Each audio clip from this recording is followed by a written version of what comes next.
Title: My wife's divorce therapist told her to slightly open our marriage so she could find herself. I never thought I'd sit across from my wife's therapist and feel like the enemy. But that's exactly what happened last Tuesday evening. Jessica and I had been married for 7 years. We'd had our share of ups and downs, but when she suggested we start couples therapy, I thought it meant she wanted to work on our marriage together. Instead, I walked into that office and felt like I had stepped onto a stage where I was already guilty of something I hadn't done. Her therapist, a middle-aged woman named Dr. Nolan, smiled politely at me before launching into a speech about emotional autonomy and self-discovery. At first, I nodded along. It all sounded harmless enough, until she said it. Jessica has been feeling like she's lost a part of herself in this marriage, Dr. Nolan said. One way to explore those feelings could be to slightly open the relationship. Just temporarily. It might help her rediscover what she really wants. I blinked at her, not sure if I'd heard correctly. I'm sorry, are you saying my wife should sleep with other men to figure out if she still loves me? Jessica flinched, but didn't correct her therapist. She didn't even deny it. I'm saying that sometimes a controlled level of freedom can reignite intimacy within a marriage, Dr. Nolan said gently, like she was explaining it to a child. My stomach turned.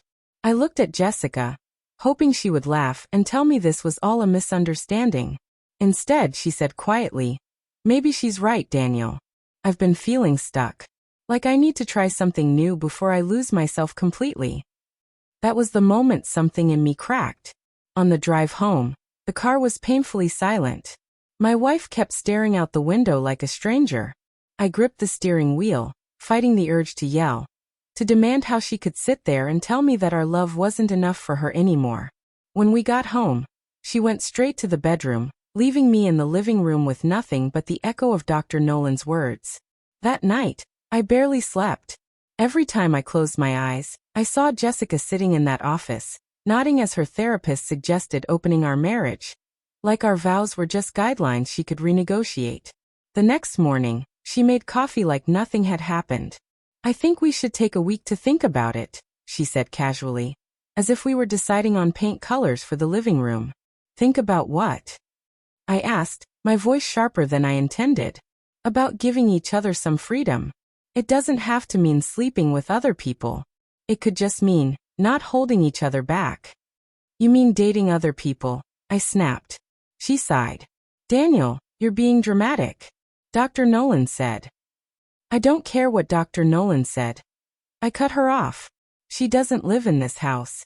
She doesn't know what we've been through. And she sure as hell doesn't get to decide what marriage means. Jessica's face hardened. You always do this. Make it about control. This isn't about cheating. It's about me not feeling like I'm suffocating. Her words landed like a punch to the chest. I'd spent years trying to be the steady one, the calm in the storm of her emotions. And now somehow, I was the cage keeping her from flying. The following days were unbearable. Jessica became distant, scrolling on her phone late into the night, smiling at messages she wouldn't let me see.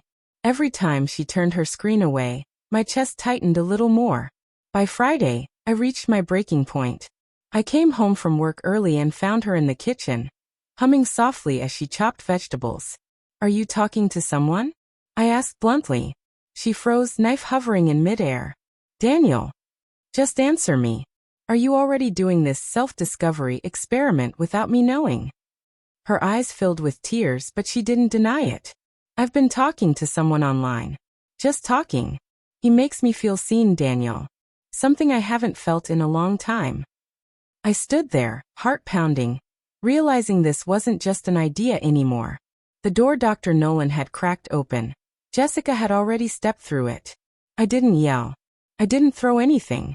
I just stood there, staring at the woman I thought I knew, wondering when she had started needing someone else to feel alive. Jessica, I said quietly, if you need another man to feel seen, then what are we even doing here? She wiped her eyes and said, almost pleading, it's not like that. I still love you, Daniel. I need to figure out who I am. No, I said, shaking my head. You want to figure out who you are while keeping me on standby. You want to find yourself, without losing the security of me waiting at home. That's not marriage. That's convenience. Her face crumpled, but I couldn't stop now.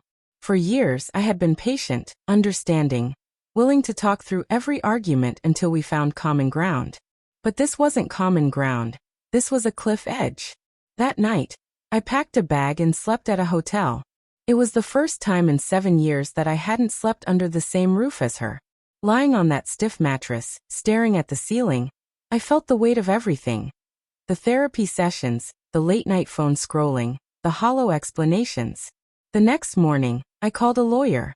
I didn't tell Jessica until later that week, when I returned to the house to collect more of my things. I can't do this anymore, I told her.